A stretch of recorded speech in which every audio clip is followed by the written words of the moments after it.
end of this conversation that we had, that y'all leave more enlightened about what direction y'all want to go in terms of changing social conditions as they exist now.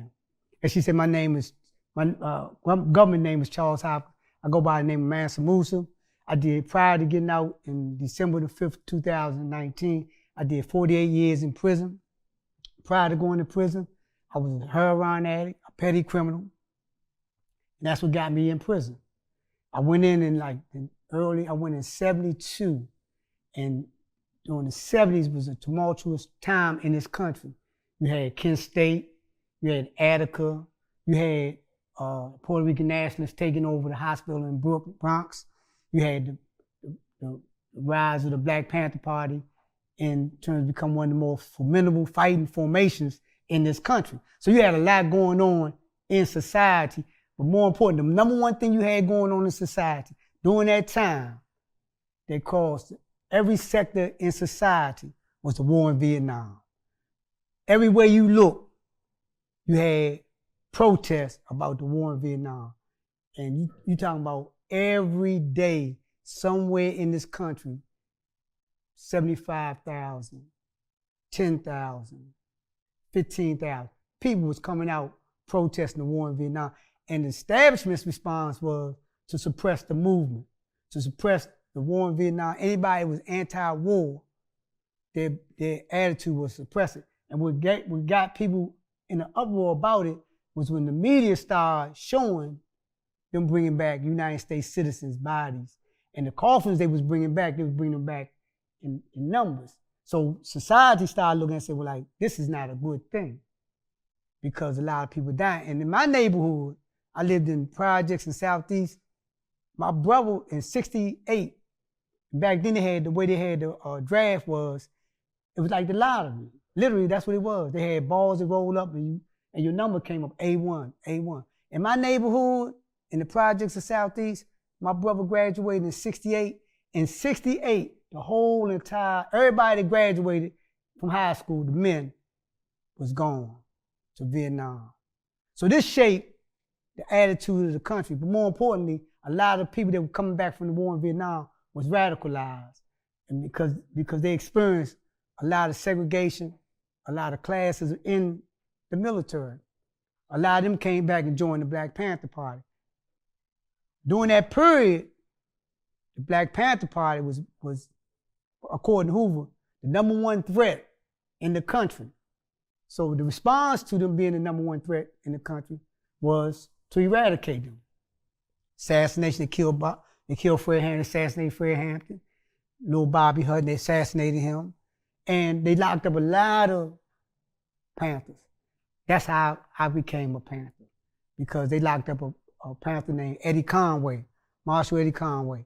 And they set him up and locked him up. And I got some information over there on it if y'all can pick it up when y'all leave. When he came, so when you got the incursion of Panthers coming into the prison system, prisoners are becoming politicized. Petty criminals like myself are becoming politicized. Because now we're looking at the conditions that we're living under, and we're looking at them from a political perspective. Like, why the medical is bad? Why the food is garbage? Why we in overcrowded cells? Why is the cell designed for a dog? You got 2 people in it. So these things started like resonating with people, but the Panthers started educating people about understanding, raising their conscience about this is why these things are going on, and this is what your response will be. So that got me into a space where I started reading more, because that was one of the things that we did. We did a lot of reading. You had to read 1 hour a day, you exercise, but more importantly, you organize the population around changing their attitude about the conditions. Because up until that point, everything in prison was a kind of predatory. Then when you had the Attica rebellion, that created a chain reaction through the country. But the most celebrity political prisoner in prison that got politicized in prison was George Jackson. George Jackson was a prisoner in San Quentin. He spent most of his time in what now they call solitary confinement. They called the Adjustment Center back then in San Quentin. Him and 2 other political prisoners was locked up and charged with killing a correctional officer after the San Quentin police had Soledad police had killed some prisoners in the courtyard, reckon. And it was a dispute between white prisoners and black prisoners. The only prisoners that got killed was black prisoners. So that created a chain reaction in the prison system. Fast forward.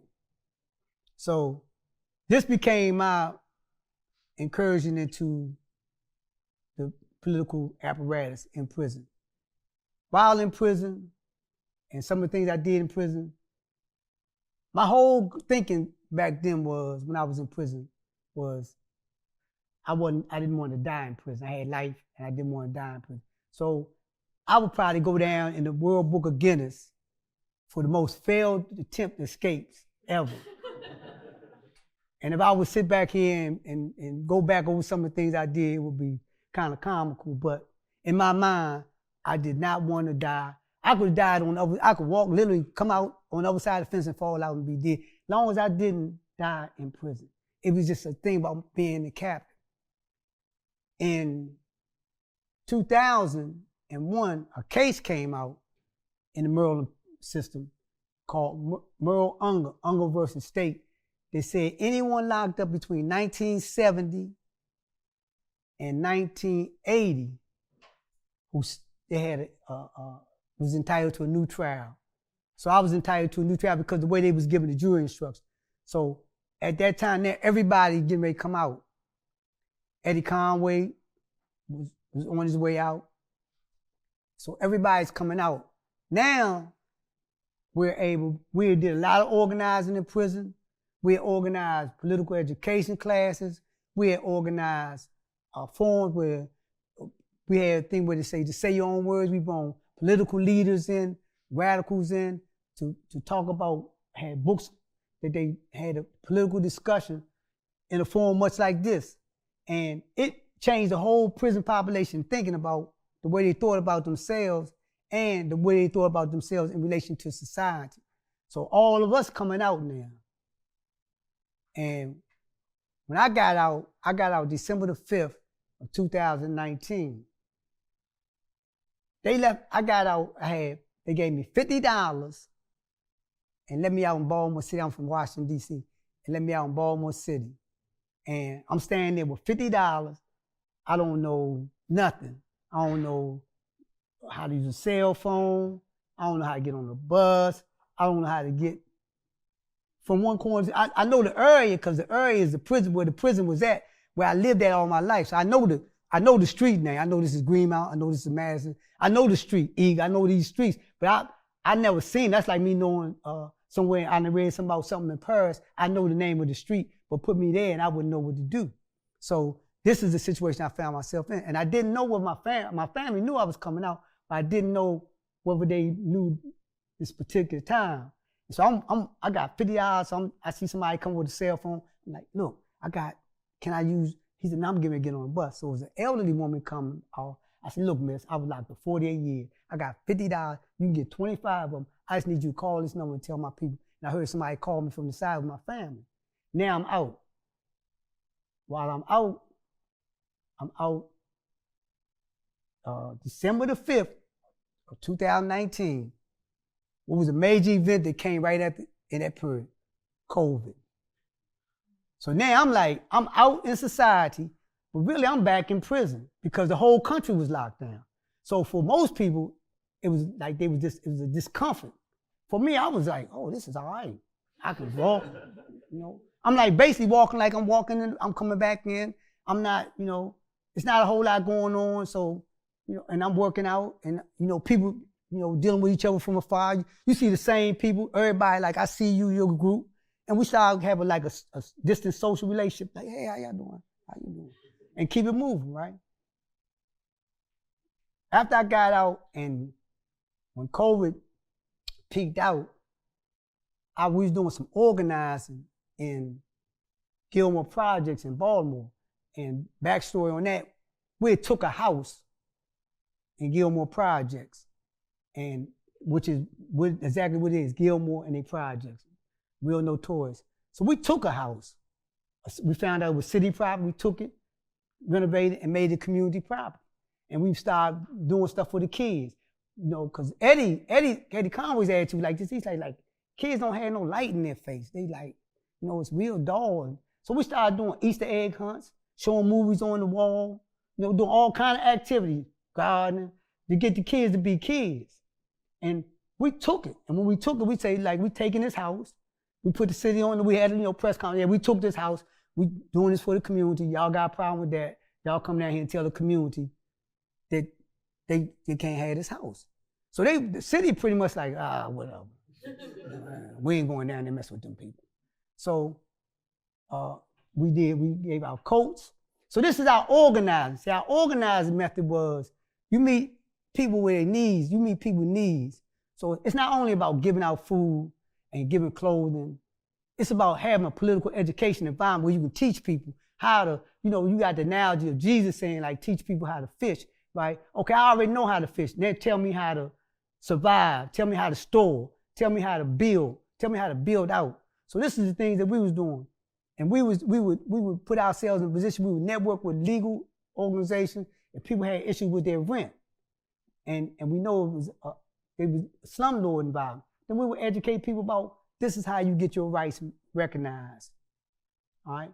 And so Eddie, and I'm gonna talk about Eddie often, right? Because that was my mentor. Ultimately, he got lung cancer and passed away February the 13th, a couple of years ago. He passed away the day before my birthday. My birthday was February the 14th. I was like, when his wife called me and said, Eddie is getting ready, you know, transition, and they in Vegas, can you come out here? And I'm like, I can't come out there. But the only thing I'm saying is like, man, whatever you do, don't down my birthday. I'm like, because I ain't gonna be able to take it. I ain't gonna have no birthday no more. It's already sad for me to have to deal with it the day before, but I just didn't want that memory of him. But long story short, this individual was responsible for changing the mindset of a lot of prisoners and getting us to think outside the box, more or less, right? Our political education, this was one of the things that the Black Panther Party emphasized. So you see, we call it Panther porn. This is Panther porn for us. Panther porn for us is when you see the guns and, you know, the Berettas and the mugging. That's Panther porn. What we identify with is the free breakfast program, where we fed our kids. We try to promote the hospital. We try to promote where we was taking and giving sickle cell anemia tests to our people because we knew they wasn't doing that. You know, we was giving a free breakfast program. We was getting out food. We had clothes. We was transporting prisoners' families to prisons in California, all out-of-way prisons. We was holding political education classes in community and networking with people around their needs and making sure they understood, you know, exactly what was going on with them. One of the questions I heard that was on the question is the difference between abolition and as it relates to prison and the police. And we know we had this call for divest. And I'm gonna be perfectly honest with you. I don't want to live in a society that it ain't no law and order. That's just not me. I don't want to live in a society where we don't feel safe. So it's not an issue of like whether or not police should be in the community. It's an issue of what's their relationship. They got on their car, serve and protect. Okay, if you're responsible for serving and protecting me, then my interest should be first and foremost. And I shouldn't be like targeted. I shouldn't be like, you know, back in the 60s, everybody that had long hair that was white, they was hippies. And you was treated a certain way. Because in their mind, you was anti-sociable or anti-establishment. That's what made you a hippie. It didn't make you a hippie because you did it, you know, your identity was based on, I don't really have a lot of interest in the establishment. But they looked at it as a threat. People had afros, they looked at it as a threat. So when we look at, it's not about abolishing the police, it's about the police respecting the community and the community having more control over. So if you represent me in my community, then you need to be in my community, understand what's going on with my community, and serving my community according to certain protect. Abolition, on the other hand, is we're about completely abolishing the prison system. What would that look like? And we was having this conversation. What do that look like? You gonna open the doors up and let everybody out? I've been in prison 40 years. It's some people that I've been around in prison. If I see them on the street the day or tomorrow, I might go call the police on them.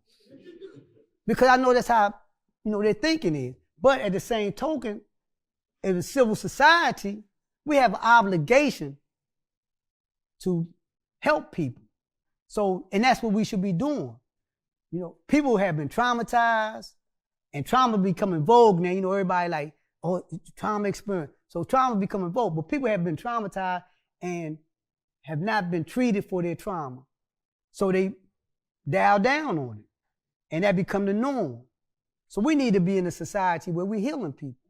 And that's what I would say when it comes to the abolition. Yeah, we should abolish prison as they exist now. They're cruel, they're inhumane.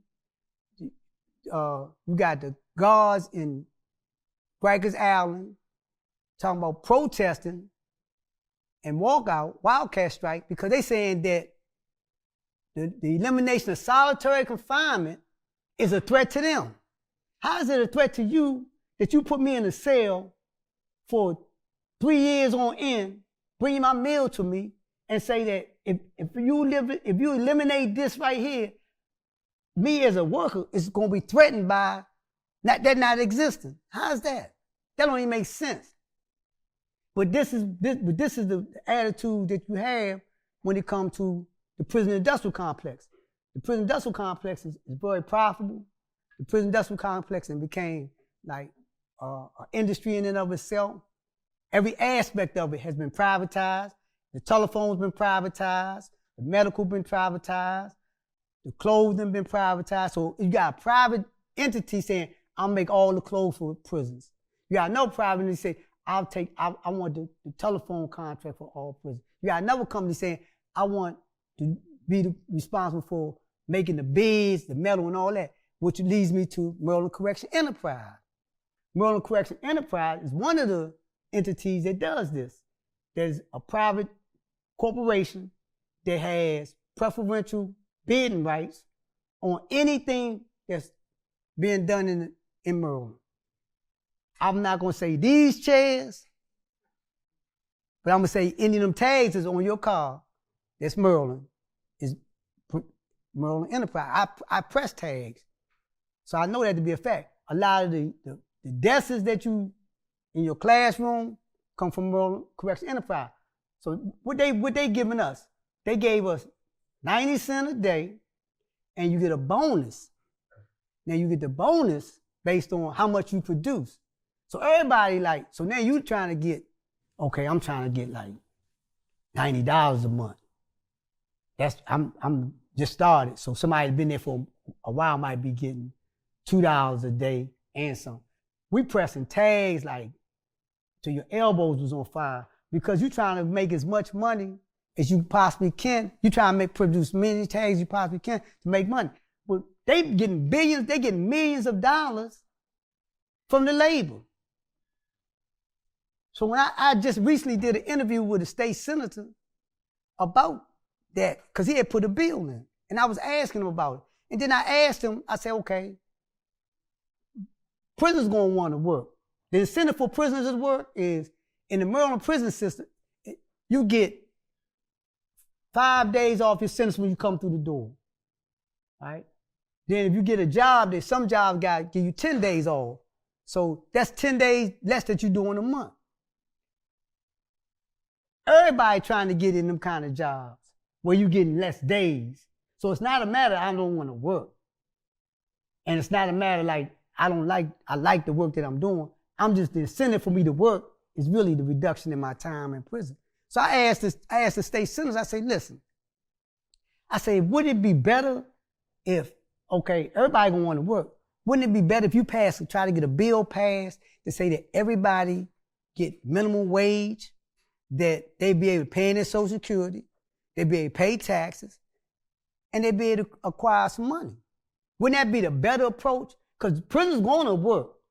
So I realized when I was having this conversation with them, in Kansas, that's exactly what they're doing in Kansas prison.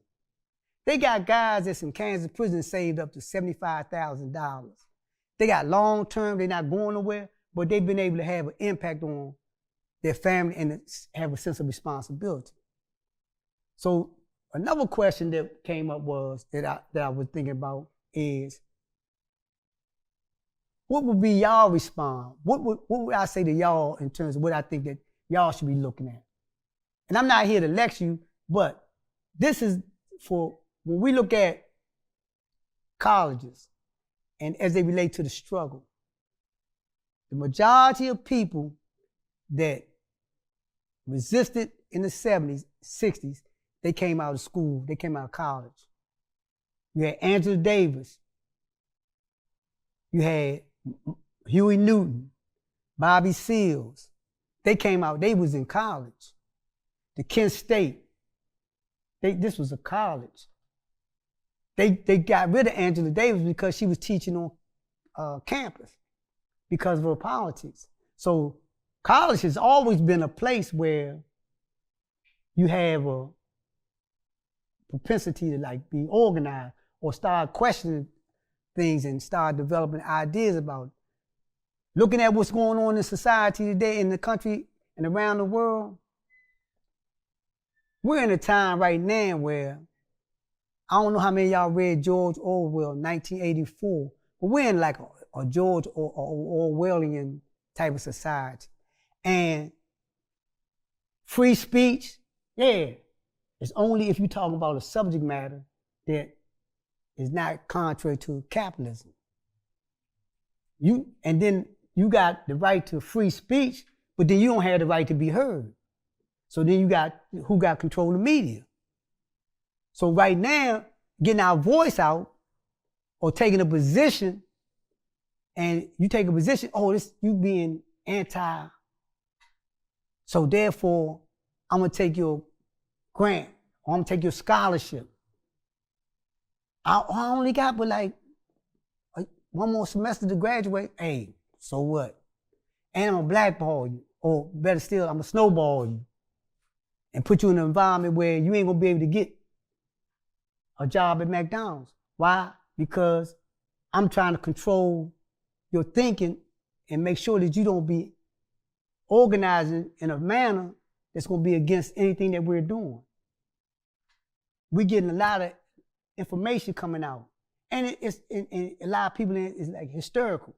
Oh my God, I don't know what I'm gonna do. No, this is what you do. You organize. We don't have the luxury of saying what somebody else is doing gonna dictate me not doing nothing.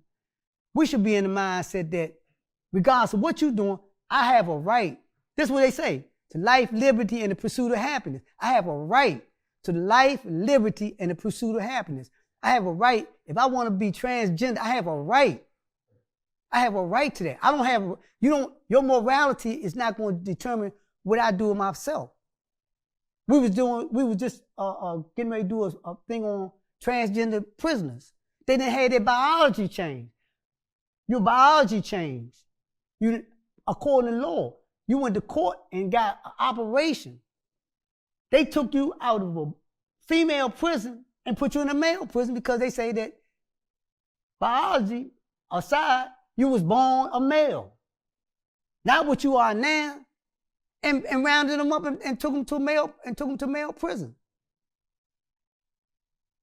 Who does this? Who had the right to tell you that you come from another country to come here for a better life? Oh, by the way, everybody in Congress, ancestors came here for a better life.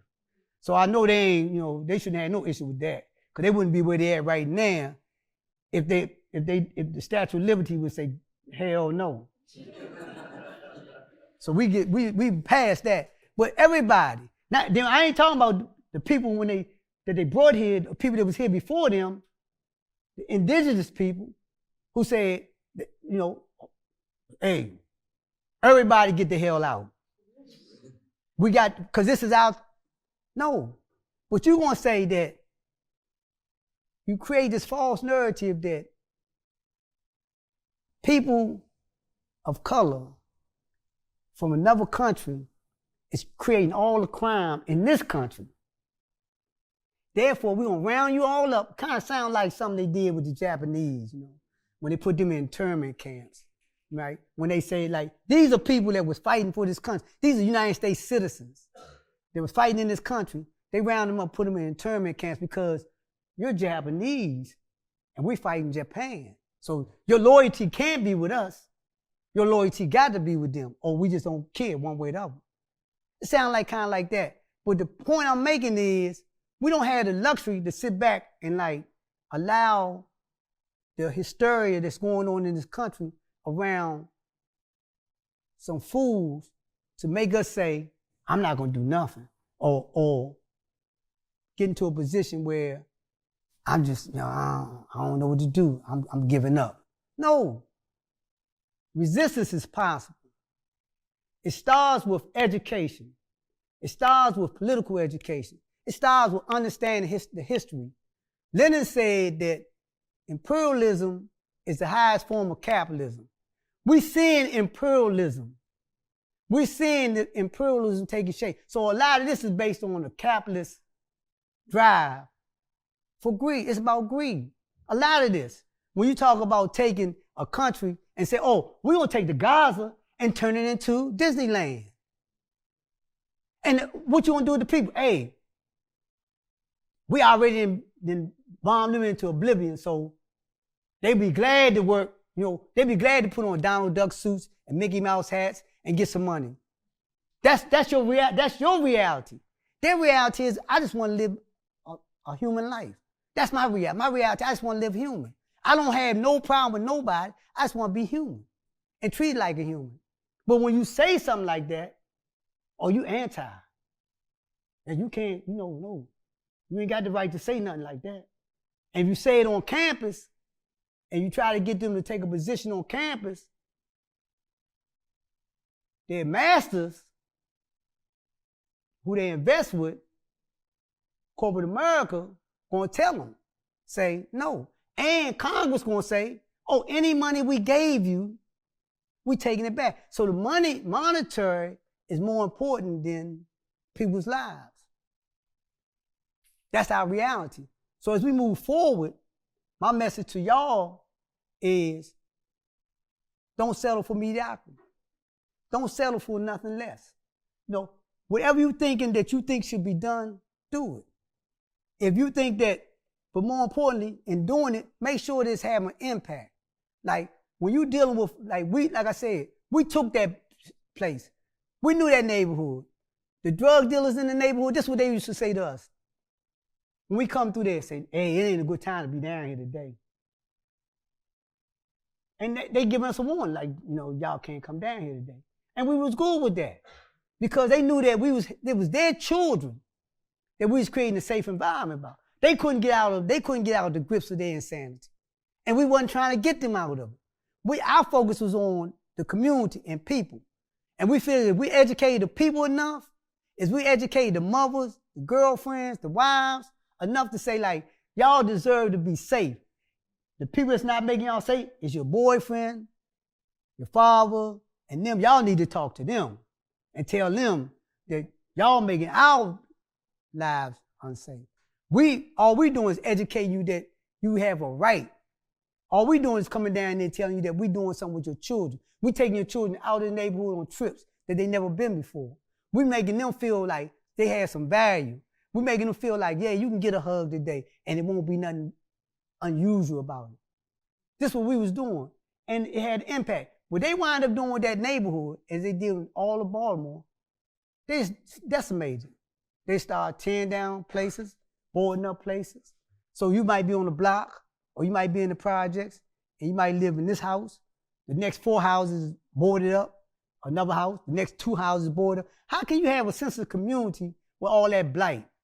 Then the trash bins that's for the area become public trash bins. People just ride by, see a trash bin, throw trash in the area. How can you live in that kind of blight? So when somebody come and say, I'm gonna give you a voucher to move somewhere that you ain't gonna be able to afford in a year, you gonna take it on the strip that like, you ain't factoring in I ain't gonna be able to afford it. You say, I just wanna get out of here. And when they get you out of there, next thing you know, they come in and demolish it, and they got condominiums and townhouses, and it's affordable housing for somebody that's making $90,000, $100,000 a year. Well, it's definitely ain't affordable housing for somebody that's making less than minimum wage. So that's my point, and I'm open the floor for any comments or questions.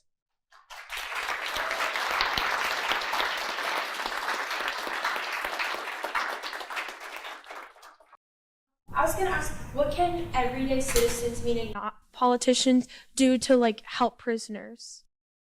Okay, you know, that's a good question, because one of the things that we had a lot of people from the community come into the institution. But what you can do is, one, educate yourself on some of the issues that's affecting them. Like right now in Maryland, they got what they call a Second Chance Act. And they trying to get this bill passed to say that after you did 20 years, then you can petition the court for reduction of sentence. It's not guaranteed you're gonna get it, but it opens the door for a person to have hope. Because when you get first locked up, they give you a designated amount of time to file a petition for modification. After that, it's over with. The only thing available to you then is parole. If you don't make parole, then you're in there forever and ever and ever. So this is a bill that's being sponsored by people whose family members are locked up and been locked up for a long time. And it's a good bill, because what it do, it create hope. And when you have hope in an environment, it changes the way people think. So people don't, so like when you have a hopeless environment, in case in point, the then Governor Glendening came in front of Jessup Correction Institution in Jessup, because a guy was out on work release, had killed his girlfriend. And he had life. So he sent all the lifers back, took them all out of camp, and put them all back in prison, and then stood out in front of the institution and say, from now on, life mean life. Them saying that ain't nobody, and if you got a life sentence, you gonna die in prison. When he left that prison, the violence went up like that. Stabbings, murders, and everything, because there wasn't no hope. Because now people saying, I'm gonna be here for the rest of my life, so I gotta dominate this environment. When they changed, when the Unger case came out, bills was passed about juvenile life. They got bills passed that saying if you have drug problem, you can get drug treatment, and the doors start and people start going. It was hope. So to your question, monitor some of these things and look at some of the websites of the institution, see what kind of programs they're offering. They might need some volunteers to come in, like to help with teaching classes. They might need some volunteers to come in to help with some of the activities they're doing that's helping support prisoners. Thank you. First of all, thank you for coming out and really appreciate it. It's great to hear you speak. I had a question, you kind of briefly alluded to it already, but how would you compare the political conditions, especially like during Black Power in like the 60s and 70s and 80s, and like the repression that, everyone faced, like especially from like COINTELPRO and FBI and the police to today, and like what students and people on the street are facing right now?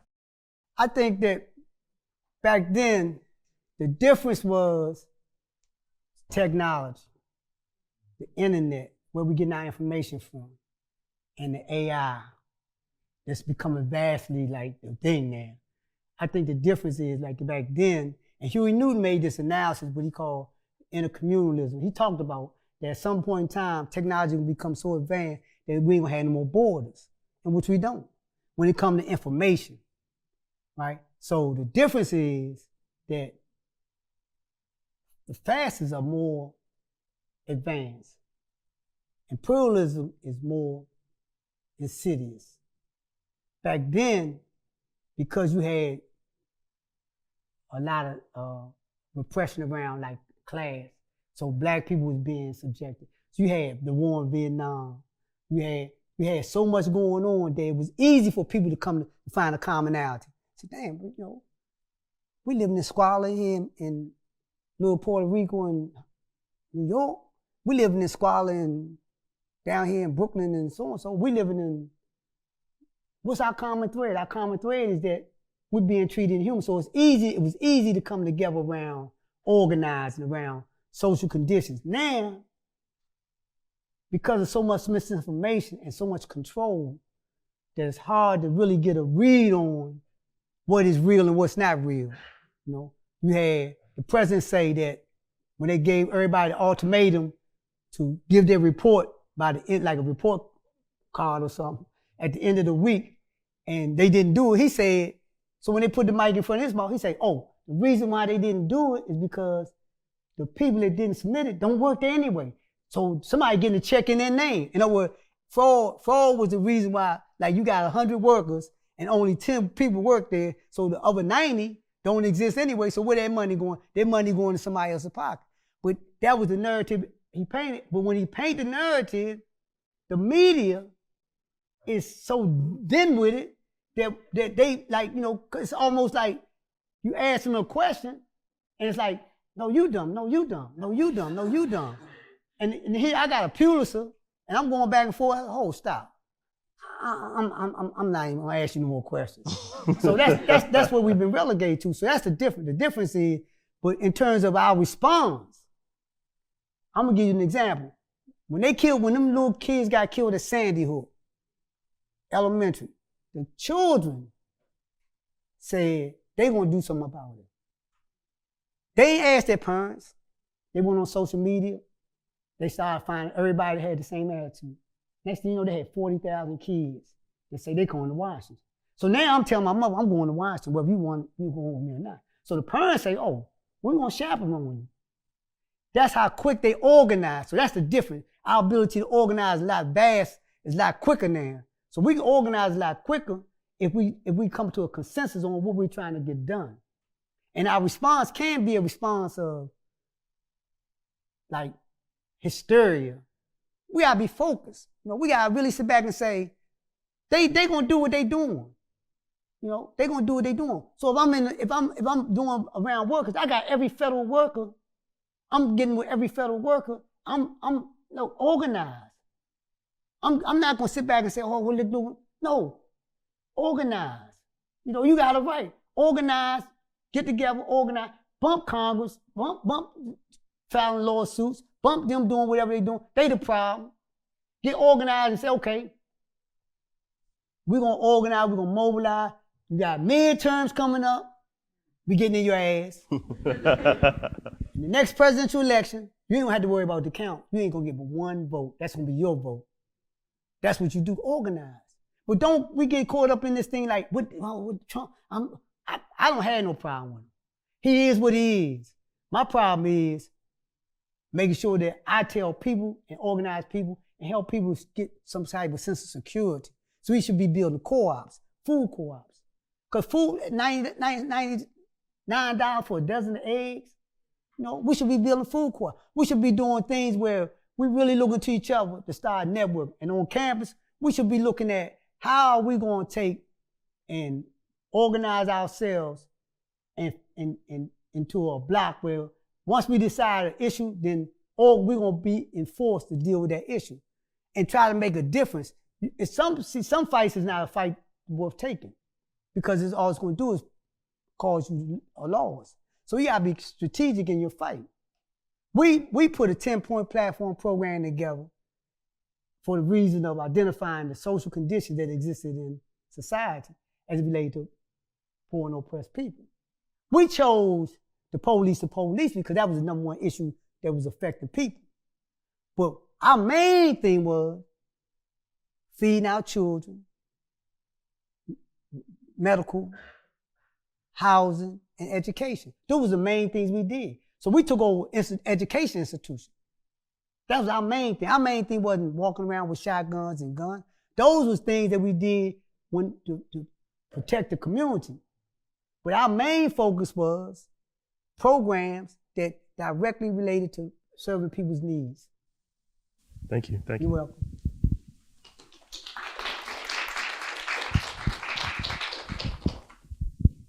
Hi, I do have a question. First of all, I want to say great job, amazing conversation, and the topics are so important. So I guess my question to you is, you mentioned this, like how do like college students on like campus like build morale and like boost momentum? Because I know it can kind of be a little iffy and hard to do so, especially if you have that backsided like fear of like, this could cost me my entire like college education and like the future I was wishing to build for myself. Right, and see, and that's not a, something that shouldn't be taken into account. I invested in this, and I invested in it for a reason. I spent money. This is money. My parents put in. They ain't gonna be sitting back like, what? You did what? All that damn money going down the drain? No, that ain't happening. So, but the reality is this here. You mobilize around educating yourself, raising your conscience, and understanding historical conditions, like Kent State, what college students did back then, what Vietnam War, and groups like this, Young Democrat Socialists of America, come to create political education class, bring in speakers, much like myself, pass around literature of books, videos, and look at those things, and develop a space where y'all coming together to talk and discuss. Out of that's gonna come a direction. And look at issues off the campus. Look at issues like, if it's around in this area right here, how many homeless people exist? How much property do the campus, do the school own? All right, I ain't telling you, I ain't gonna say like, don't mess with them over in the Middle East, cause that's wrong. No, I'm gonna say, oh, damn, you know what? Y'all got all this damn property, and within this radius, you got like homeless people sleeping on the ground. We asking that you take some of this property and turn the homeless shelter. And in the name of Miss Snyder, or give it the name of somebody. We asking, now we moving in the area, or we asking that you take this money and feed some people. Now in this area, now we talking about that. We taking that you taking this area and you help people like that don't have medical insurance, but need certain things that you can get done, like dental. We're asking that you take this money and put in, this is things that free dental health. So you can take and say, we provide free medical assistance at this level. We're testing people for sickle cell. We testing people for HIV. When Huey and them decided to do the Black Panther Party, they looked at Malcolm and they picked up where Malcolm left off at. That's how they got in the space that they got. They just took the conditions, social conditions said that these are areas you need to focus on. Because you got what they call objective and subjective conditions. Objective conditions is what you see every day. The subjective conditions is what we do, how we organize, how we develop ourselves, what we doing. Because that's going to determine how effective we're going to be when we go out. So if we can't come to no consensus on direction, then we ain't going to be effective when we go out. Because somebody going to be saying do this, and somebody going to be saying do that, but that ain't going to be the problem. Problem will be, I don't like what you're doing. So now you my enemy. Thank you.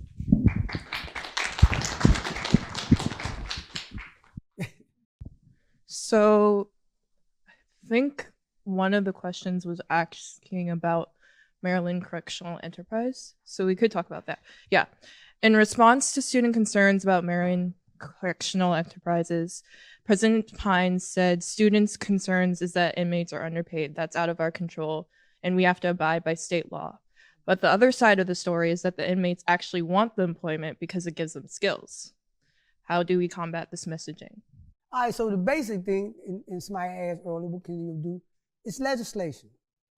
Because the argument is, why can't you give them minimum wage? See, when we tried to unionize back in the 70s, and it's a celebrity case, North Carolina versus somebody, when we tried to unionize, they said no. And the reason why they said no, because then now you're talking about the whole prison of the United States of America starting to unionize. You got 2.9 million people now in prison or better. So you're saying we in the union, we got the largest union in the country.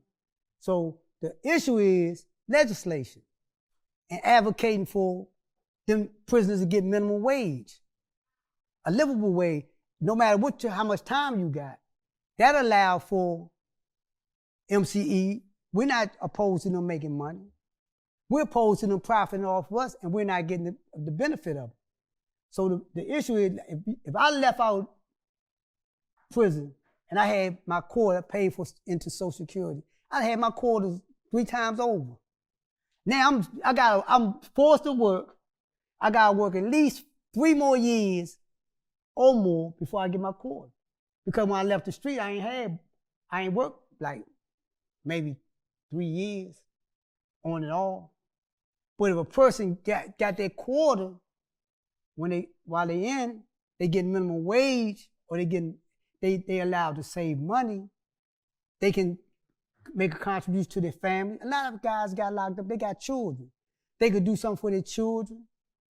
They got their mother, their families travel long distance to see them. They could pay for their transportation. The phone call, they could pay for their phone calls.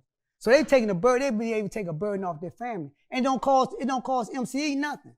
They got preferential treatment and contract for all state institutions.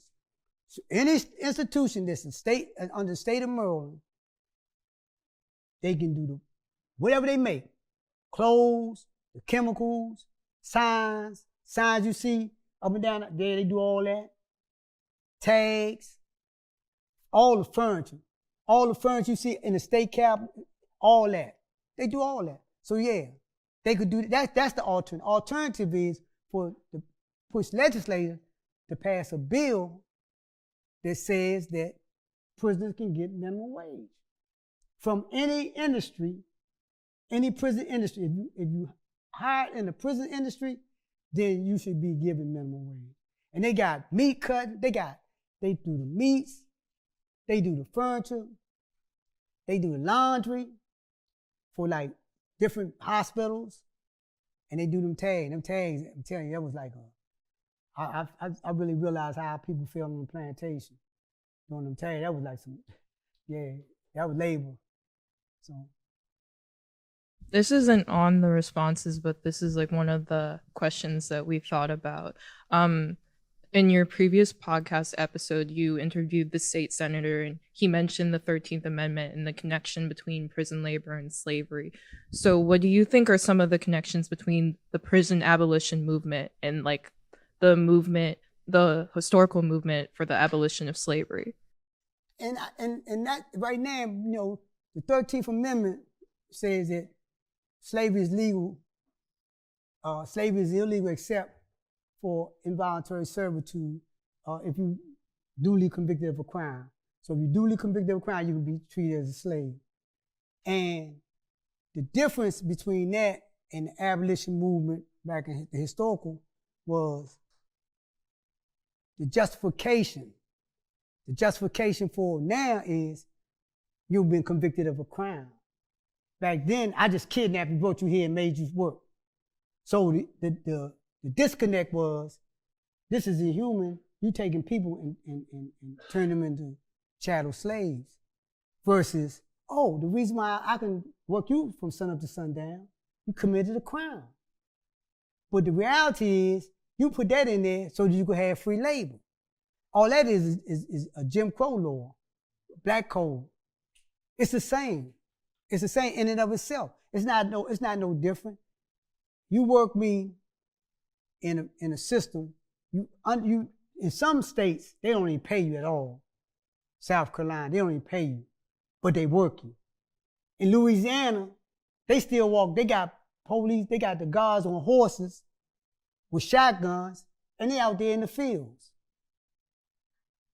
In some places, in North Carolina, in Alabama, they work you in some of the most inhumane conditions, like freezers, women and men. Put you to work you in a meat plant in the freezer and don't give you the proper gear to be warm enough to do the work.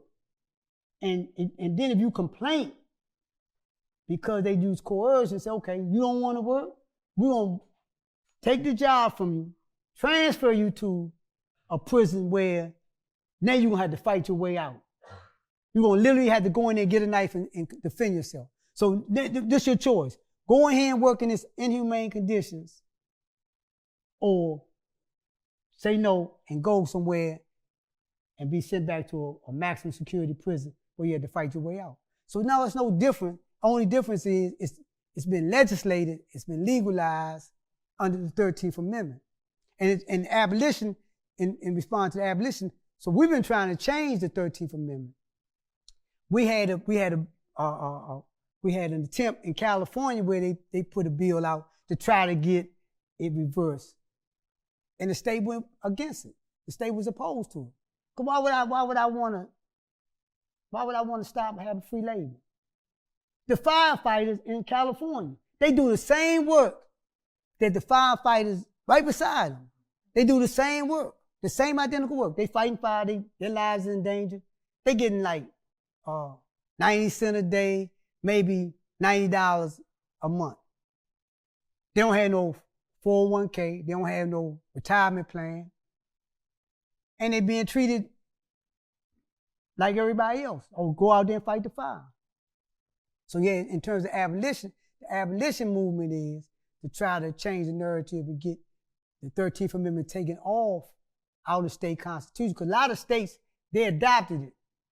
They adopted it in their own state constitution, a version of the 13th Amendment that says that except if you've been duly convicted for a crime, you can be treated as a slave.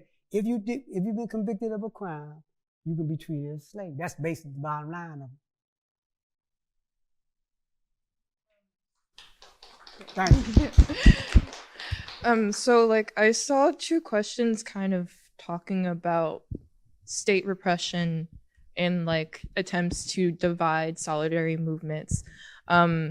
So how do you kind of feel like state repression has changed over the decades, and how can we kind of respond to those situations? Well, the thing with state repression now is it's a little bit more insidious. It's not as overt as like it was back in the 60s when they crossed the Edmund Bridge and they beat them, put dogs on them. Or like they just took like the move in Philadelphia. They burned the house down, burned the whole block down. There's one house right here we got a problem with. Oh, hey, you had no business living in that neighborhood. We burned the whole neighborhood down. Dropped the bomb on it. Or like they went to in California and they shot the headquarters of the Black Panther Party up. Or they ran down and killed Fred Hampton. Drugged him, and then came in there and shot him. His wife was in the bed with him. They put like 90 holes in him and not one on her. So you already knew you had the diagram where he sleep at. You knew he was drugged because the agent provocateur spiked his milk. So he was drugged, he was knocked out. And you came in there and killed him and say, oh, he fired out of the window. So the difference is now, because of the media and the propaganda, we have a different slant on things. And the fear of corporate America in terms of perpetuating this fear. So you change the narrative to you can't say certain things. You can't. If you say certain things about certain people or certain countries, you're gonna be blackballed and labeled. And the repression gonna come in the form of, okay, you don't care. Okay, I'm gonna attack your family. I'm gonna find somewhere in the scenario where I can get you to back up. And if that don't work, then I'm gonna round your ass up and send you to Guantanamo Bay. I can make up something. We got the illegal combatants. You got people that's been in Guantanamo Bay since the Gulf War and has not been sent nowhere, had not been no due process, no come where my accusers. Oh, you've been labeled illegal combatant, state-sponsored terrorism. So they got so many different things they can say to make it where as though it ceased to be an issue of you resisting and your right to protest and demonstration. It becomes you're a threat to society or you're a threat to the government. And this is how we're saying it. We're saying that, oh, you was on the internet with somebody that's been branded a terrorist. and that become enough to get them like say, all right, lock them up.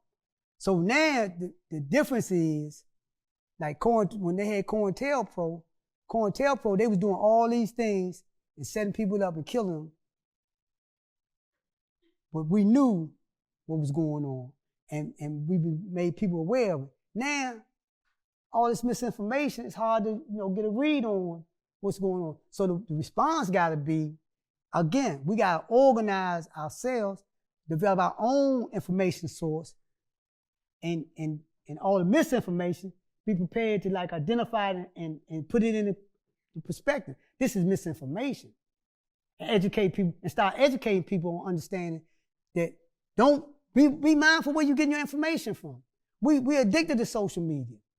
We're addicted to being liked. How many likes I get today? They don't like me. Oh my God, I'm having fit. No, I don't care if you don't like me. Because if they lock you up and send you to another country, you won't be wanting to be, you ain't gonna want to be liked by nobody. Like, I don't know.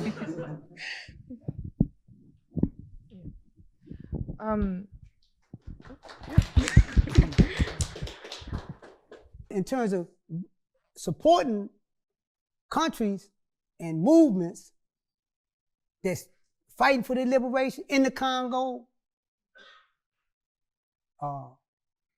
in the hemisphere, South America, then yeah, we support a person's right to self-determination. For us, our position right now should be to educate ourselves, politically educate ourselves, to understanding social, economic, political conditions and the relationship they have between us and people. Because people gonna resist. People gonna be hungry. They're gonna go to stores and take whatever the hell they want to take because they don't have nothing to eat. That's just the reality. They ain't got nothing to do with like, I have a propensity to steal. No, I don't have the ability to pay to feed my children. Versus somebody that had the ability. Food is high. And then medical, they talking about the Medicaid and all that. So if they take that and poor people rely on that, how you gonna get the medical treatment that you need? How you gonna get the medicine that you need? So these are the areas this is when you're talking about organizing people. You gotta look at what they're doing, what the repression is, how they trying to repress people, and organize around the counter to that. What's the counter to this? What's the counter to the medical? Do y'all have medical students here? What are their attitudes towards providing services for people? What's the problem with mental health? Do y'all have mental health people here that's in that field, social workers in that field? Then your responsibility is to come and get them and say, listen, we need you to go in the community to help us organize this, show us how to organize this for the community. That's to get them to be more proactive. Okay, what's what purpose of your education? The purpose of my education, I want to get a degree and make some money. Okay. In what? The federal government? What's your chances of getting a job in the federal government? If they find people that's on probation, person got 20 years in one job, get a better job, and they put them on probation, they say, oh, you fired because you're on probation. No, I just took a better job. But the arbitrariness of this thinking is that I'm putting fear and I'm turning people into snitches. Because I'm making you like, in order to keep what you gotta tell on somebody. As opposed to us saying like, take the institution of higher learning and look at the different departments and see how you can go into the departments and get them to become more proactive in doing some things in the community. And that's the whole thing about the higher learning. Look at these other disciplines and start asking yourself, how can I get them to start doing some things in the community, help people, raise people's conscience? How can I get them, how can we come together to do a plan, a program around how we can invest in the community? How can we get a plan to start dealing with getting trauma to be recognized as a national mental health and get the government to do what they're supposed to do in terms of providing services for people that's been traumatized. And stop, oh yeah, you traumatized, but you shouldn't have did what you did. But you saying that I'm in trauma, that's why I'm doing what I'm doing. Yeah, but we don't recognize that because you did it. What we recognize is a problem. We not recognize it as it relates to you. Double talk. I had a question about the role of like electoralism, because one part of the Black Panther Party's historical activism that's somewhat forgotten is elections and campaigns. Like Bobby Seale ran for mayor of Oakland. I was, a lot of the modern American left is starting to be more wary of the use of elections because we've seen people who maybe are supposed to represent our values get elected and then do things against what their constituents want, things like that. But I was wondering if you had any thoughts about if there's still a role for elections to, be agitational and grow the organization, or how we can make sure that we're still, being agitational against the establishment. And Tip O'Neill said all politics are local. And Tip O'Neill was the Speaker of the House of the Democrat Party back in caveman days.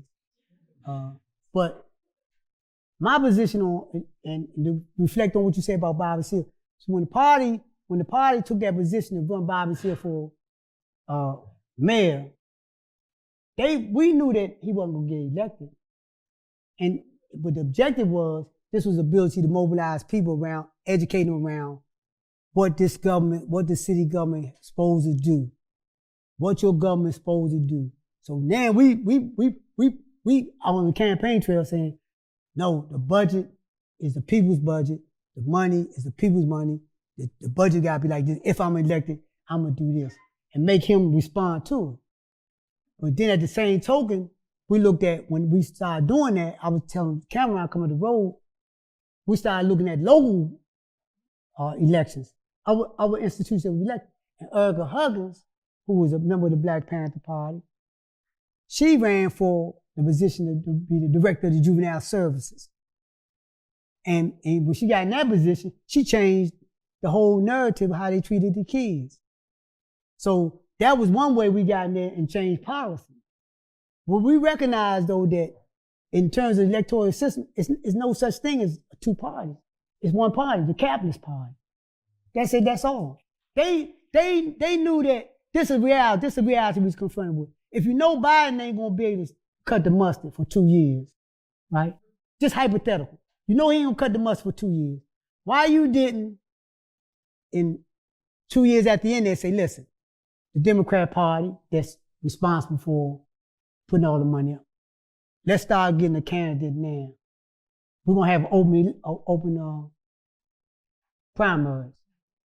Whoever come out there. No, you put Kamala Harris, the top cop, in this position and expected, one, they're gonna put a woman in there. Hillary Clinton was more qualified and more fastest than all of them put together, and they ain't put her in there.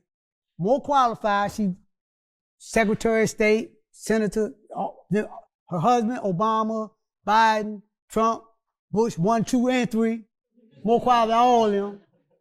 They definitely wasn't putting her in there. And then they're gonna turn around and put Kamala Harris in there.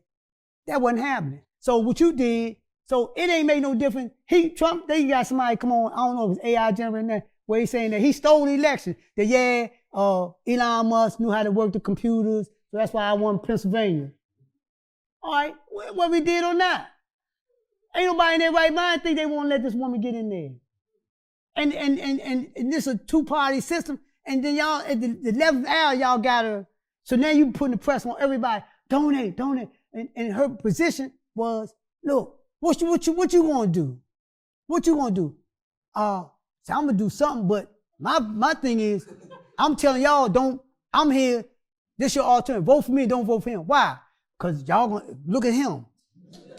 Yeah, it wasn't like what I'm offering y'all. What am I offering y'all? How am I changing? Food still high, gas was high. People's everyday need, and he did a whole bunch of crazy prior too, but he ran on that. Oh, he ran on that record. Oh, look, Y'all can't put gas in your cars. Y'all can't put food on your table. Oh, man, y'all ain't safe. Yeah, we wasn't safe when you was in there. We ain't had food on our table when you was in there. But you saying, look, oh yeah, but look, forget what I did. Look what they doing to y'all now. Yeah, come on. So in response to, I look at the electoral politics like this here. There's certain municipalities that you can make impact policy, that you can organize people like, and put people in there that's going to be responsible to that, yeah. But when you look at Congress, and they be holding to corporations. They be holding to them. You ain't gonna find a Ron Dellum. You ain't gonna find a Clayton Powell. You ain't gonna find these people like this here, Shirley Chisholm, a Fannie Lou Hamer. You ain't gonna find these people that's like, I'm here as a representative of the people. Ron Dellum, and he was a member of this right here. Ron Dellum was the first one that had for congressional hearings about what they were doing to the Black Panther Party. This was when he was in office. And Hoover was in power. And so everybody was scared of Hoover. But Ron Dellum wasn't scared of him. So when you look at the electoral politics, we gotta take the position that Malcolm took. Malcolm said that we're gonna register as independents. We're gonna put our agenda together. You sign on to our agenda. If you don't represent what you say you want to represent, then we're gonna recall you. The same way we got you in, the same way we're gonna get you out. And make them sign on to that. All right, thank you, I appreciate it. I got some stuff over here on Eddie Conway. I got my card over there. We can take a picture of the QR code. Rattling the Bars, Real News. Appreciate this opportunity. My call to action for y'all is, just go out, sit back, get together, start brainstorming, look at some of these institutions. How can I get, that's where you go at. Go to these bodies of work, psychology, go to these bodies of work. What are you doing? What's your position on trauma? Oh, this is my position on trauma. All right, will you be willing to do a trauma workshop in a Black community, in a neighborhood where they traumatized?